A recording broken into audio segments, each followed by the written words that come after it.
మన Chiranjeevi vascular and multi speciality hospital దేశంలోనే best vascular and endovascular facilities and all multi speciality care. నమస్తే రమగారు. నమస్తే జయ.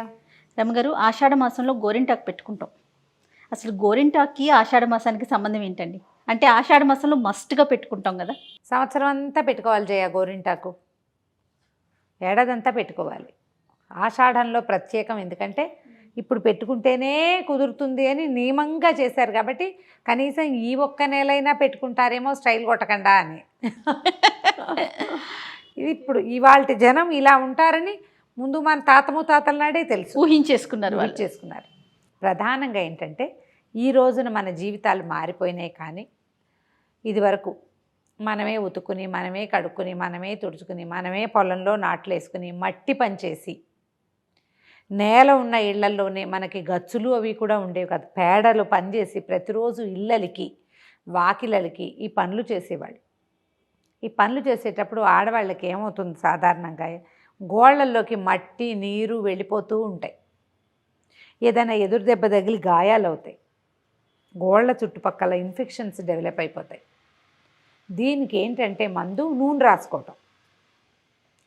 నూనె జ్ఞాపకం ఉంటుంది ఉండదు, ఏదో రాస్తూ ఉంటారు. ఏం నూనె అండి? ఏదో ఒక నూనె, కొబ్బరి నూనె రాసుకోవాలంటారు. ఈ పని చేసి వచ్చాక అలసిపోయి వాళ్ళు రాత్రిళ్ళు కొబ్బరి నూనెలు అవి రాసుకోలేకపోతారు. ఇప్పుడు ఇది ఈ గోరింటాకు రంగు వస్తుంది, ఒక సౌందర్యంగా కనపడుతుంది, ఒక సరదాగా ఉంటుంది. ఒక పని ప్రత్యేకంగా ఆ చెట్టు నుంచి ఆకులు కోసుకోవడం, వాటిని రుబ్బటం, దీన్ని పెట్టుకోవటం ఇదొక పని. అయితే ఈ పెట్టుకున్నప్పుడు చేతులు అందంగా కనపడతాయి కదా. అందము దీంతో పాటు నీకు 5వ తనం కూడా, భర్తకి ఆయుష్ వృద్ధి అవుతుందని, మీ ఇద్దరు ఆలు మగల కాపరాలు బాగుంటాయని ఇలాంటి మాటలు చెప్పి ఈ పెట్టుకోవటాన్ని అలవాటు చేశారు. ఈ పెట్టుకోవటం ఎందుకంటే ఆయుర్వేద రీత్యా గోరింటలో ఉండేటువంటి రసాయనాలు ఈ పుళ్ళని మాన్పుతాయి. ఓహో, గోరు హెల్త్ని పెంచుతుంది. అది వేళ్ల స్కిన్కి కాదు, దాని మందు లోపల గోళ్ళకి. మన స్టైల్గా చూస్తాం, ఇదంతా పెట్టుకుని గోల్డ్ మాత్రం తెల్లగా వదిలేసి దానికి నెయిల్ పాలిష్ చేసుకుంటూ ఉంటాను. మీరు చక్కగా పెట్టుకున్నారు. నేను పెట్టుకుంటాను జయ, నాకు కాలుగోళ్ళ కూడా ఎప్పుడు మాయకుండా గోరింటాకు. అవును, ఎప్పుడు చేతులకి కాళ్ళకి కనిపిస్తాయి. ఇప్పుడు కొంచెం కరోనా నేపథ్యంలో ఒక రవ తగ్గింది జోరు, అయినా కూడా అవకాశం ఉంది. గోరింటాకు దొరికితే ఊరుకోను, నేను రాత్రి 11 గంటలకైనా పట్టుకుంటాను. పల్లెటూరులో అలవాటు కదా, అసలు అప్పుడైతే 10 రోజులకి పెట్టుకునేవాళ్ళం. మాకు పెద్ద గోరింట చెట్టు ఉండేది. 10-15 డేస్కి ఒకసారి గోళ్ళకి ఖచ్చితంగా కాలుగోళ్ళు చేతి గోళ్ళకి ఉండాలి. గోళ్ళు పుచ్చిపోకుండా, గోళ్ళ చుట్టూ పాసిపోకుండా, ఆ పాసిపోయిన దానికి వైద్యంగాను గోరింట పనిచేసి ఇన్ఫెక్షన్స్ రాకుండా క్రమంగా ఏమవుతుందంటే పెట్టుకుంటుంటే గోళ్ళు చూడు కొంతమందికి వంకర టింకరగా పెరుగుతాయి. 50 ఏళ్ళు దాటేసరికల్లా కాలిగోళ్ళు అవి పాడైపోతాయి జయ. ఆ మెనోపాజ్ వల్ల, మెనపాజ్ తోటి గోళ్ళు బరకగా రావటము అవి జరుగుతుంది. నీళ్ళల్లో పని చేయకపోయినా కూడా గోళ్ళు అంత హెల్తీగా ఉండవు. వాళ్ళు కనుక రెగ్యులర్గా గోరింటాకు పెట్టుకుంటే పుచ్చుగోర్లు ఒక్కోసారి దెబ్బ తగిలి పగిలిపోతాయి. అవునవును, పగిలితే ఆ పగులు వస్తూ ఉంటుంది. దాని గోరింటాకు పెడితే మెల్లిగా రిపేర్ అయిపోతుంది. అయితే దీనికి గోరింటాకు ఒక పూర్వగాథ ఒకటి చెప్తారు, విన్నాను. కానీ సరే అది అవునో కాదో, గౌరీదేవి అమ్మవారు పార్వతీదేవిగా హిమవత్ పర్వత పుత్రికగా ఉన్నప్పుడు, ఆమె ప్రథమ రజస్వల అయినప్పుడు, మొట్టమొదటిసారి పెద్దదైనప్పుడు ఆ నెత్తురు పడిందట నేల మీద, ఒక చుక్క. ఆ నేల మీద పడేసరికల్లా హిమాలయం గైరికాది ధాతువులు ఉండే ప్రాంతం. హిమాలయాల్లో ఉన్న ప్రతి మొక్క ఒక ధాతువు, ఒక హెర్బ్, ఒక వనమూలిక. అవే కాకుండా గైరికా ధాతువులు అంటే అసలు అక్కడ ఉండే రాళ్ళు కూడా ఆరోగ్యానికి ఉపయోగపడేవి. రాళ్ళు కూడా చిన్న చిన్న రాళ్ళు కూడా పవిత్రమైనవి, తర్వాత ప్రభావవంతమైనవి, తర్వాత ఖరీదైనవి కూడా. అలాంటి ప్రాంతంలో ఏదైనా ఒక బిందువు పడితే దాని మీద ఒక మొక్క వస్తుందట. ఈ ఎర్రటి చిగుళ్ళున్న ఆకుగా పుట్టిందట. చెట్టు పుట్టిందని ఆమె యొక్క నెత్తురని అది చెప్తారు. సాధారణంగా మనమేమనుకుంటాం, పీరియడ్స్ టైంలో మొక్కలకి నీళ్లు పోయకూడదు, మొక్కల దగ్గరికే వెళ్ళకూడదు అనుకుంటాం. అది మనుషులకి అంతేగా రమ్మగారు? అవును, ఆవిడ శక్తి కదా, ఆవిడ శక్తి అమ్మవారు కదా. ఆమె నుంచి ఉద్భవించిన నెత్తుటి బొట్టు ఇలా అయ్యింది, గోరింటాగా అయ్యిందని. తర్వాత ఆ చెట్టును చూస్తే అది చాలా బాగుందట, అందంగా ఉంది. గోరింటి చెట్టు పూస్తే భలే అందంగా ఉంటుంది. అయితే గౌరీదేవి అప్పటికి చిన్నపిల్ల, ఆవిడకి 11-12 సంవత్సరాలు ఉన్నాయి. ఆ ఆకును పట్టుకుని లాగిందట, లాగితే చేతులు ఎర్రగా అయినాయి. ఎంత బాగుందో, వాసన బాగుంది, ఆ రంగు బాగుంది. ఆమె చాలా సంతోషించింది. అయితే అప్పుడు ఆ చెట్టు హిమవంతుడిని అడిగిందట, నీ నుంచి పుట్టిన ఎన్నో చెట్లు ధాతువులుగాను తర్వాత మూలికలుగాను పరిణమించాయి, నాకు కూడా అట్లాంటిది అవకాశాన్ని ఇవ్వమని. అప్పుడు అమ్మవారికి ప్రీతి కలుగుతుందని ఆ చెట్టుని ఉంచుకుంటే ముళ్ళ చెట్టుగా భావించరని.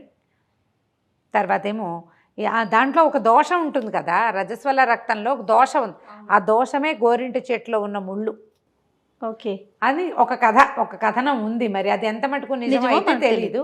గౌరీ ఇంటి చెట్టు కాబట్టి అది గోరింట చెట్టు అయింది. ఆమె వల్ల వచ్చిందట. అయితే ఇప్పుడు అమ్మవారికి ప్రీత్యర్థం దాన్ని పెట్టుకోవాలని చెప్తారు. ఈ మధ్య ఒక పెద్దవారు ఎవరో చెప్తుంటే విన్నాను, చాలా కాలం పెళ్ళవని ఆడపిల్లలు గోరింటాకుతోటి గౌరీదేవికి పూజ చేసి ఆ ఆకును రుబ్బి 5 ముత్తైదువులకి ఇస్తే వివాహం అవుతుంది అని. అలాంటివి కూడా ఇవో తంత్ర రహస్యాలు ఉంటాయి కదా, చాలా పద్ధతులు. మనం అట్ల తెద్దప్పుడు ఖచ్చితంగా పెట్టుకుంటాం, గోరింటాకు ఇస్తాం. ఇప్పుడు కూడా ఆషాఢంలో కూడా గోరింటాకు వాయనంగా ఇవ్వటం, ఎవరికైనా పంపటం ఉంది. తొలేకాదశికి ముందే గోరింటాకు ఎవరికైనా ఇస్తే మంచి ఫలితం లభిస్తుంది. ఇప్పుడు ఆషాఢంలో గోరింటాకు ఎందుకు అని, ఇది వర్షాకాలపు ముందు కాలము, వానలు మొదలైపోతాయి. ఎండాకాలం అన్నాళ్ళు పెళుసుగా ఉంటుందా, ఇప్పుడు ఇవి మొదలవుతాయి కదా, వానలు మొదలైపోతాయి, మన నాట్లేస్తారు, పాదులు పెట్టే కాలం. కొత్తగా మళ్ళీ భూమి తడిపి మట్టిలో చేతులు పెట్టేసరికల్లా వేడి పాడవటం మొదలుపెట్టి. అందుకని ఆషాఢాల్లో తప్పకుండా కనుక గోరింటాకు 2-3 సార్లు పెట్టుకుంటే గోళ్ళు కొంచెం క్లీన్ అవుతాయి, తర్వాత గట్టిగా అవుతాయి. వర్షాకాలంలో వానలకి గోరింటాకు రంగు దిగిపోతుంది. అవునవును. ఈ తొలికాలంలో అంత దిగిపోదు, ఆషాఢానికి అంత దిగదు, శ్రావణ భాద్రపదాలకి బాగా రంగులు దిగిపోతాయి. గోరింటాకు అన్నాం కదా అని హెన్నా కలుపుకుని పెట్టుకోవటమో, తర్వాత ఏమో కూన్తో పెట్టుకోవటమో కాకుండా పచ్చి ఆకుని, ప్రకృతి నుంచి సహజంగా లభించిన ఆకుని రుబ్బి అందులో మరింత ఎరుపు రావడానికి వక్క ముక్కలు వేస్తారు, వక్క వేస్తారు, తర్వాత ఒక చింతపండు వేస్తారు, చిన్న పటిక ముక్క వేసినా కూడా రెడ్గా వస్తుంది. మజ్జిగ చుక్క వేస్తారు, తర్వాత ఏమో తాటాకు వేస్తారు, కాకిబొడ్డు అని దొరుకుతుంది ఊళ్ళల్లో. ఎలా అంటే ఈ మన దుంగలు అవి అలా పడేసి పెడతారు చూడు సంవత్సరాల తరబడి, దాంట్లోంచి ఒక బొడ్డులాగా పుడుతుంది, కాకిబొడ్డు అంటారు, అది కూడా వేస్తారు. ఓకే, బెల్లాన్ని ఉడకబెట్టి, పట్టికని ఉడకబెట్టి, చాయ్ పత్తాన్ని ఉడకబెట్టి రంగులు తెచ్చుకోవద్దు ఈ ఆషాఢంలో. కనీసం న్యాచురల్గా ఆకుని రుబ్బి కొంచెమైనా ఈ చేతులకే కాకుండా అరికాల్లో వేసుకోవాలని, 5వ తనం వృద్ధి అవుతుందని చెప్తారు. వేడి లాగేస్తుంది జయ, ప్రధానంగా అది చేసేది ఏంటి, మన ఒంట్లోని వేడిని తగ్గిస్తుంది. ఎవరో చెప్తుంటే విన్నాను రమ్మగారు, ఆషాఢంలో గోరింటాకు అమ్మవారింటికో అత్తవారింటికో వెళ్తుంది అనే ఒక సామెత లాంటిది విన్నా నేను. ఆవిడ అమ్మవారు పుట్టింటికి వెళ్తుంది, ఇప్పుడు అమ్మవారే పుట్టింటికి వెళ్తుంది. ఆమె ప్రీత్యర్థం సరదాగా చేసే పనులు ఈ గోరింటాకు పెట్టుకోవటం. ఆమెకి ఇష్టం కాబట్టి అందుకని పెట్టుకోవాలంటారు. ఎవరికైనా ఇచ్చి పెట్టుకోవాలి గోరింటాకు. మనమే కొన్ని రుబ్బేసుకుని పెట్టేసుకోకుండా ఎదురింటికో పక్కింటికో పెట్టుకుంటావా అని అడిగి కొంచెం వాళ్ళ చెయ్యి కూడా పండుతుంది. ఒక సంతోషం, ఒక స్నేహభావం, అంతే. పైగా ఇది అమ్మవారికి సంబంధించింది అనే ఒక ప్రీతి. దాంతోపాటు మన శరీరంలో ఉన్న వేడిని తగ్గించే విధానం ఇది. నిన్నటిదాకా వేడెక్కే ఉన్నాం, తొలకరి జల్లులు పడి భూమంతా చల్లబడుతుంది. శరీరాలు చల్లబడ్డానికి కూడా ఒంట్లోంచి కాక దిగిపోవడానికి ఇట్లా గోరింట పెడితే నాకు కొంతమంది చేతులు అల్లగా అవుతాయి చూడు, అందుకని ఎక్కువసేపు పెట్టుకోకూడదు, కాస్త సుమారుగా పెట్టుకోవటం, వారం పెట్టుకోవటం.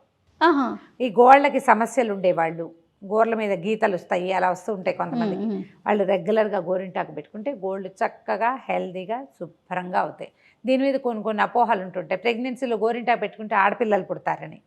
నా 2వ ప్రెగ్నెన్సీ ఎప్పుడు మా అక్కయ్య పెద్దక్కయ్య కోడలు, తనకి అమ్మాయిలు లేరు, నాకు మా ఇంట్లో అమ్మాయి పుడితే వాళ్ళ ఇంటికి కూడా తిరుగుతుంది, మేము కొంచెం దగ్గరగా ఉండేవాడు, అందుకని వారం గోరింటాకు పంపించేస్తుండేది. కానీ కార్తీక్ వచ్చేసాడు గారు, అదే అది నిజం కాదని తెలిసిందనమాట. గోరింటాకు పెట్టుకుంటే ఆడపిల్లలు పుడతారే, అదొక సిద్ధాంతం.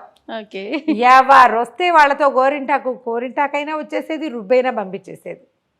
వాడిని చూసినప్పుడల్లా ముదుగా ఉన్నాడు వెధవ, వీడు ఆడపిల్ల అయితే బాగుండేది అనుకుంటుంటుంది, అలా అంటారు. కానీ అలా ఏం ఉండదు, ఎందుకంటే ప్రెగ్నెన్సీ ముందే వాళ్ళు అసలు అది ఆ డ్రాప్లోనే డిసైడ్ అయిపోతుంది. తర్వాత 3వ నెల వచ్చాక గోరింటాకు పెట్టుకుంటే ఏం మారిపోదు.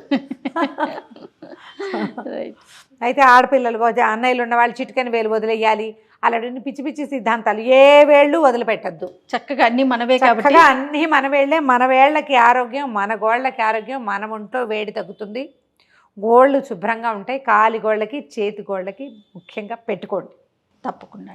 ఫ్యాన్సీకి పోయి గోళ్ళు వదిలిపెట్టేసేది, గోరుకే ఆకు అది గోళ్ళ హెల్త్ కోసమే. కాబట్టి ప్రధానంగా పెట్టుకోవటము, చక్కగా ఎంజాయ్ చేయండి. ఇప్పుడే కాకుండా మనం అట్ల తద్ది, ఉండ్రాళ్ళ తద్ది అప్పుడు కూడా, అంటే మనం ఇది అమ్మవారి ప్రీత్యర్థం గౌరీ నోములు కదా అవి. అట్ల గౌరీ ఇది గౌరీ కదా మనం చేసుకునేది, ఉండ్రాళ్ళ గౌరీ, ఉండ్రాళ్ళ తద్ది అట్ల గౌరీ. అందుకని అమ్మవారి గౌరీ ప్రీత్యర్థం ఏ పండగ వచ్చినా గోరింటాకు పెట్టుకోండి. ఇప్పుడు మనం కోన్లు తెచ్చి గీసేసుకుంటున్నాం, అవి రెండో రోజుకి ఇట్లా ఊడొస్తుంటున్నాయి ప్లాస్టిక్ వాటిలలో, కొన్ని డేంజర్గా కూడా అయిపోతున్నాయి అవుతున్నాయి.